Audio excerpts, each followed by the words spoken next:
FM. My name is Dele Agadumo. St. Blood Arena is brought to you courtesy Lagos St. Blood Transfusion Service.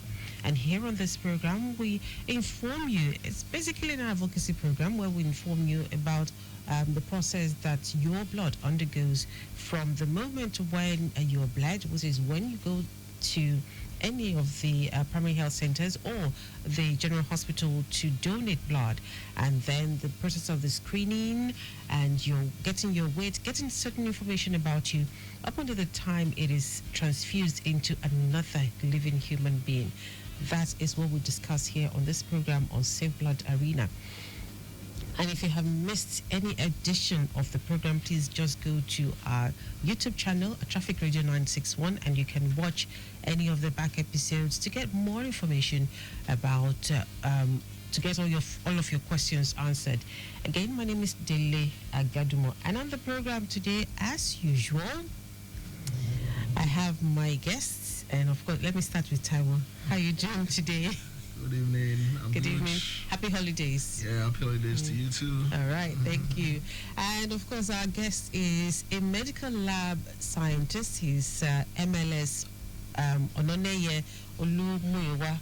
Welcome to Traffic Radio. It's my pleasure being here. All right, but I'll need you to speak into the mic so we can get a feel of your voice. It's all right. All right. It's my pleasure being here. Thank you so much. Yeah.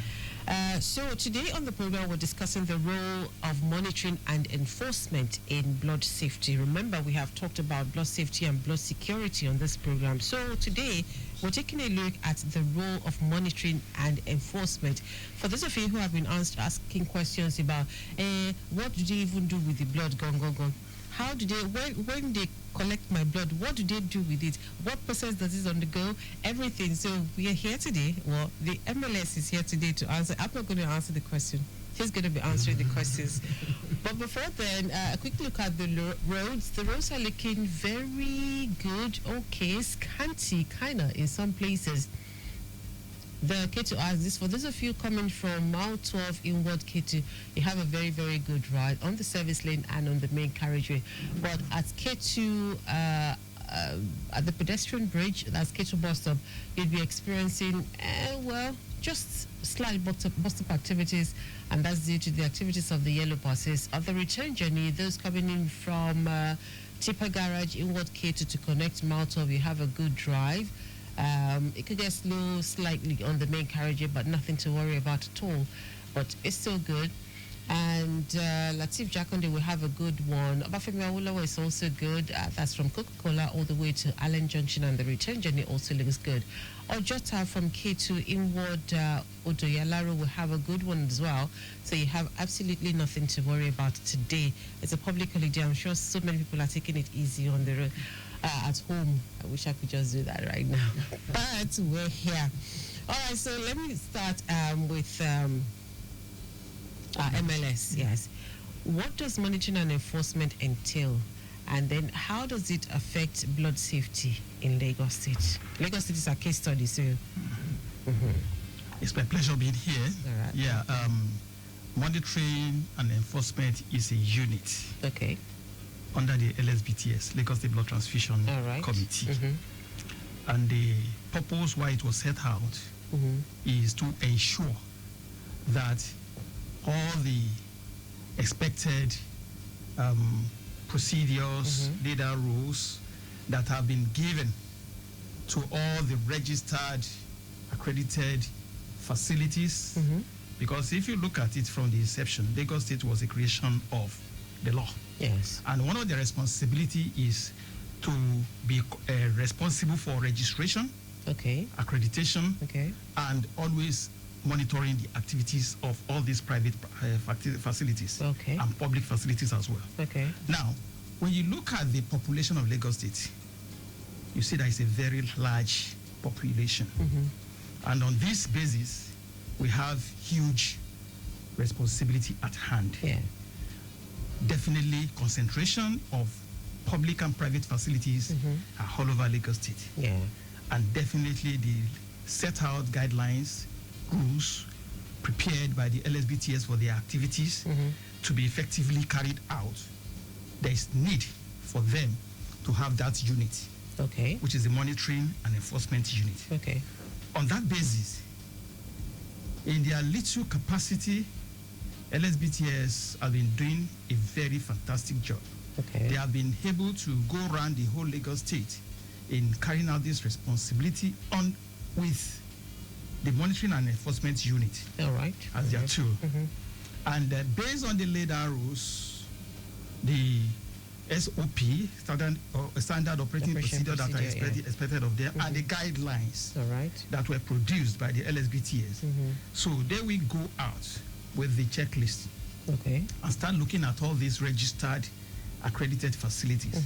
If there is anyone that runs foul, or if there is any infraction that runs against the laid down procedures, expectation, definitely they will take it up with you. Okay. So we have been able to achieve at least in a year two times visit to some of these facilities. At least with the vast spread of Lagos State. So with the effort put in by LSBTS, we have been able to achieve at least 2 times monitoring of each facility in a year. And definitely this is giving us a lot of positive response in terms of compliance. Because the moment they realize that you are being monitored, your activity is being followed up, definitely you are bound to do the needful. Thank you. So you have talked about the fact that we have a large base of, public and private facilities, and if you're able to achieve in a year, you're able to achieve 2 visits per facility. That is huge. But in carrying out your enforcement of any infraction, are there, how do I put it, challenges that you have faced, one? And secondly, do you have any punitive measures that you mete out to these facilities if they run foul of the existing guidelines? That is, you mean contravention? Yes. That's a very good one. You see, if there is no law, I mean, if you don't commit any offense and there is no law, definitely you won't be fallible. But in a situation that LSBTS, in their mandate, they have already set out the guidelines, and the monitors goes out with expected standard checklist that we apply on the facilities. And when we get to any facility and we notice any infraction on that facility, based on the laid down rules, based on the guidelines, definitely you will be sanctioned. And if you ask me what are the kind of sanctions, well, as far as LSBT is concerned, our major concern starts from corrective measure. Everything is not punitive. You understand? So we make you to understand, and that's one of the reasons why we pay more emphasis on this monitoring and enforcement. And where the need arises that we are suspecting that maybe you refuse to do the needful, we set up surveillance on you to keep monitoring you. And where you go too far, especially when we are talking about the safety of blood services in Lagos State, which we cannot compromise what we are expected of you, we sanction you.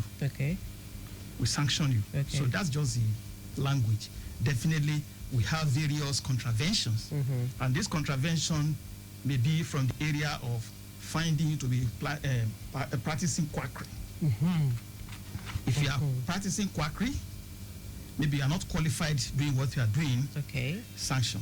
All right. If you are found, say for example, you are using uncertified screened Lagos logo blood from the registered centers. Because you do your screening, agree, yes, no problem. But the emphasis is on the safety. And the safety now is based on the quality of the screening process by the Lagos State Blood Transfusion Service.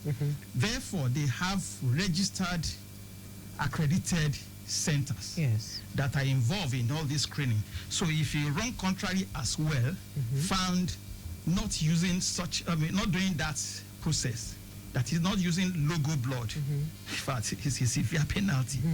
Then there are some like data submission, because we need data to prove our performance. If you see you are not performing, you are not submitting data regularly as expected, you should be cautioned. You should be called to question. Yes. The same thing goes with the use of malfunctioning equipment. Okay. If you are using equipment that are not malfunctioning, if you are not, in fact, there are so many, but basically, there are simple things in the course of registering your facility, in the course of accrediting your facility, that you are expected to meet up with all these minimum requirements. And any attempt for you to be at variance with it, you'll be sanctioned. Okay. So having outlined some of those common controversies that could warrant some kind of maybe corrective or punitive measure, as you said, do you, in carrying out enforcement and monitoring, do you send advance notice to these facilities that you'd be visiting, or you just show up? In the course of registering facility, we'll have given you a checklist. Okay. We'll have given you the expected protocols. Okay. What we expect you to have in place. Then we visit you, assess all these things, you meet up with the standard, we register you. Okay. And after being registered, being licensed, and giving you our logo and our tools, that is letter certificate that you are a registered facility. Okay.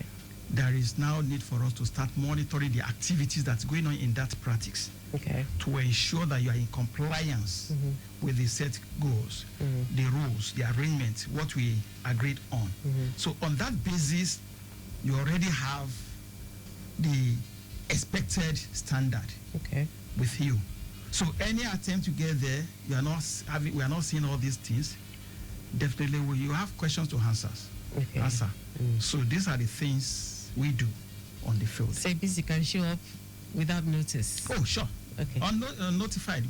We won't notify you are coming. Just see us like a thief in the night. We are here. So they have no pre-warning, and they have no time to quickly put things in place so that they're not sanctioned. There's no time for that. They know that any time, any day, any minute, the agency unit can come over to check on you, to know what you are doing. Are you practicing well? Because we are talking about safety. Exactly. And that has to be, there is no compromise. You just have to maintain and abide by the set rules and the guidelines. So that's the way it is. Okay.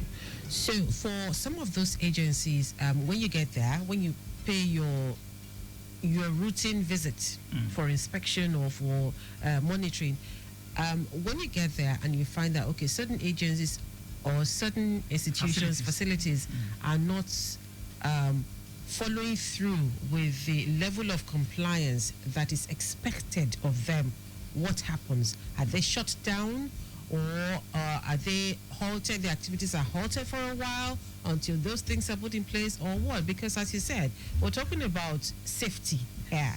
And so every human being or every Lagosian that goes into a facility should be able to beat their chest that, yes, whenever I'm going into this facility and I will be safe. Thank you for that beautiful question. We are talking about human life. Yes. And like one of my friends used to joke, you say, if it drops, you can't pick it up. Exactly. Even when we look at the TTIs, all the expected investigations we carry out to make sure that you are not transferring them to patients. Yes. We don't expect you not to at least make sure that all these things are negative. How much more the kind of practice? Yes. In the practice, we are talking about collection of blood. We are talking about how you prepare the blood for giving out to patients. Collection in the area of donation. Yes. Non-remunerated blood has been proposed by Lagos State Blood Transfusion Committee, which is the best. Then your process of handling that blood. In fact, one of my friends used to call it vein to vein.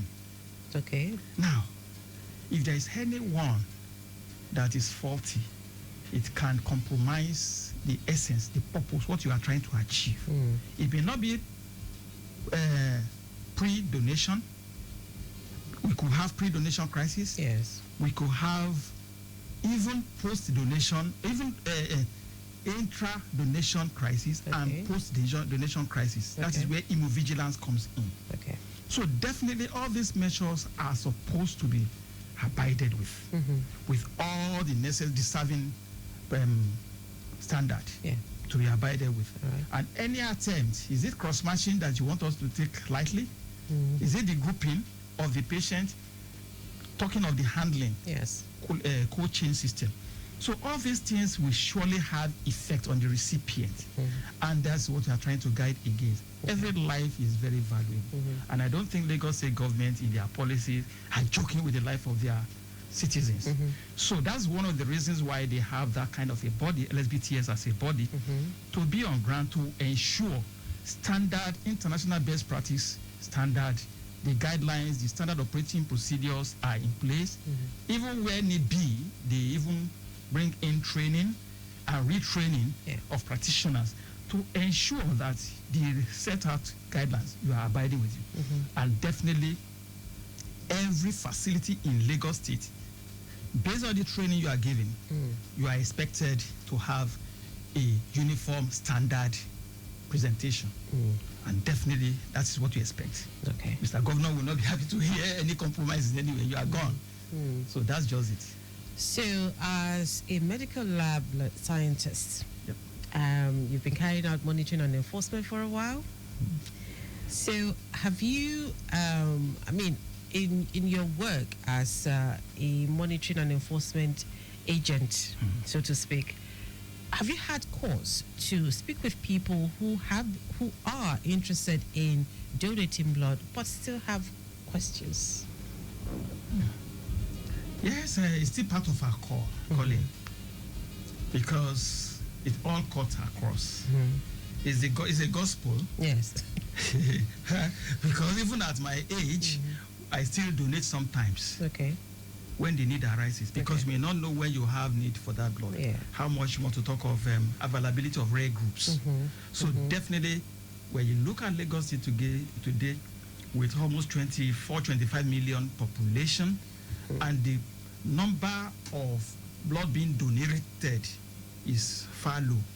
And unfortunately, what we are preaching is non-remunerated blood donation system, which is international and WHO standard. Unfortunately, we are unable to meet up the demand for blood. So we cannot preach that gospel more than enough. It is a daily and regular activity. That any opportunity you have that comes your way, encourage somebody. You are not just only donating to save somebody's life, you are also saving your own life. Because it's like you are warming up your system for future need or any emergency. If you have been donating regularly, take for example, 3 times in a year, compared to somebody who has not even had experience of blood donation. Definitely, when the need arises, the pulling of that blood from you at that very moment, you will have some feelings. But you that has been doing this regularly, your brain and all the necessary agents in the body will recognize that, oh, I gave out some blood in recent time, whether it is due to emergency, accident, or whatever, your blood formation agents will come to activity to help you to do restoration. Whereas if you have not been doing this, you will not know that you are not doing yourself any good. How much more the blood you are giving may even save your neighbor. So Yoruba will say, who throws stones in the market may not know whether it's going to catch up with you. So whatever it is a win-win thing. So that's just it. So finally, before I move to Taiwo, as someone who's been involved in monitoring and enforcement for how many years now? Well over 10 years. Over 10 years. So have you had what I'll call pains and gains of being a monitoring and enforcement agent? Any? We are also sort of the soil. So we are used to the antics. We are used to the system. But notwithstanding, the basic thing is you. You are in the medical practice. Number one, you should look beyond your own negative effect. You should look at the positive effect of what you are doing. So definitely when you go on the field, you encounter so many things. Yes. Number one, is it the traffic?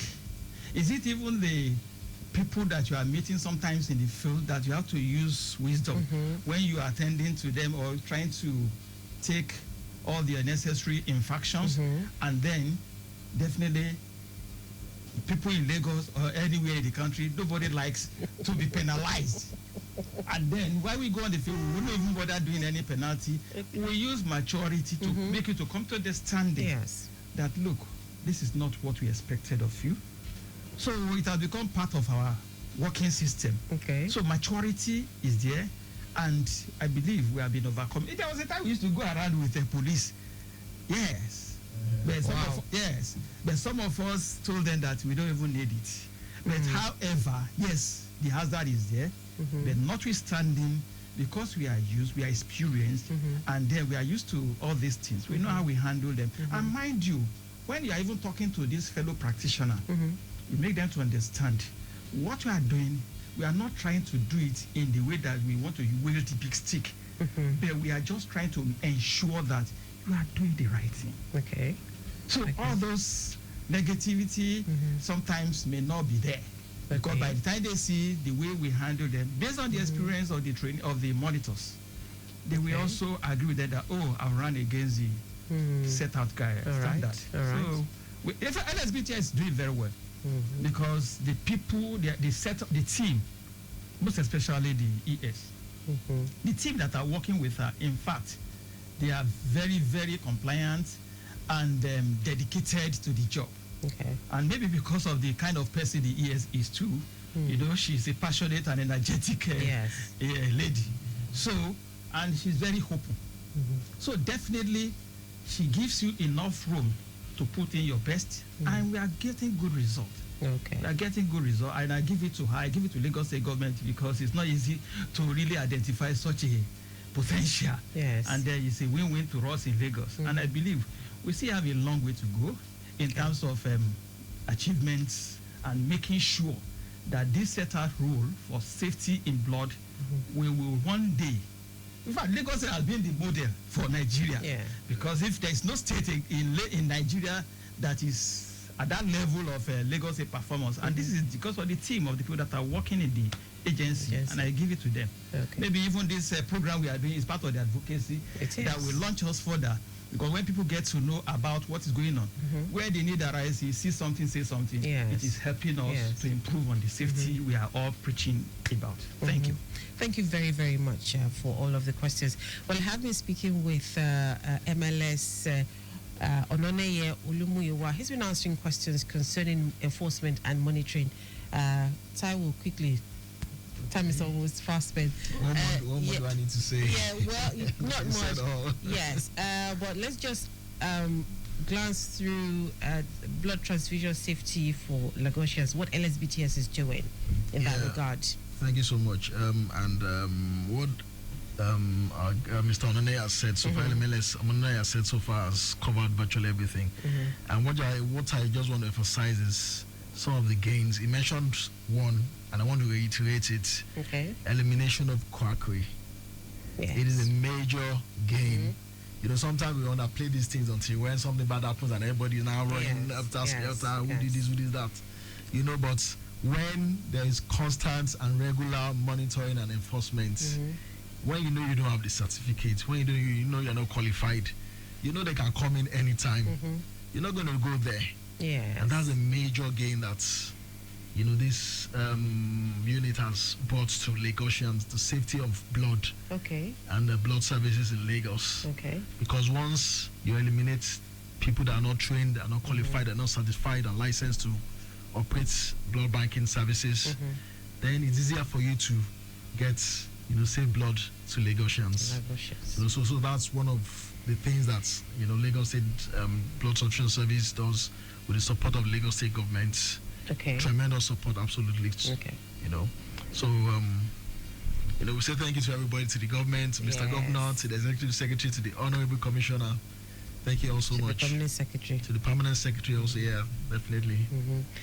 All right, well, time fast spent. Thank you very, very much. We have been speaking with MLS Ononeye Ola Olumuyiwa and also to Taiwo Oloko on Safe Blood Arena today. Thank you very, very much, both of you. If you need any more information, you could go to the Facebook page of the LSBTS, that's Lagos Blood Transfusion. That's the Facebook page. On Instagram is Lagos State Blood Transfusion. On X is Lagos BTS. The telephone number to which you can send a message, please understand, just send a message because they are very, very busy. Send a text message. I'm sure that you'll get a response. It's 0806 920 7914. Again, 0806 920 7914. Big thanks goes to everyone at LSBTS, the Executive Secretary, the Permanent Secretary, the Honorable Commissioner. Thank you very, very much for all the work that you do. Also, big thanks goes to Victor Terry, Executive Producer Tayo Akonle. Also, my name is Dele Agadumo. Safe Blood Arena comes your way every Monday at 4:30 p.m. on Lagos Traffic Radio 96.1 FM. Enjoy the rest of your day. God bless.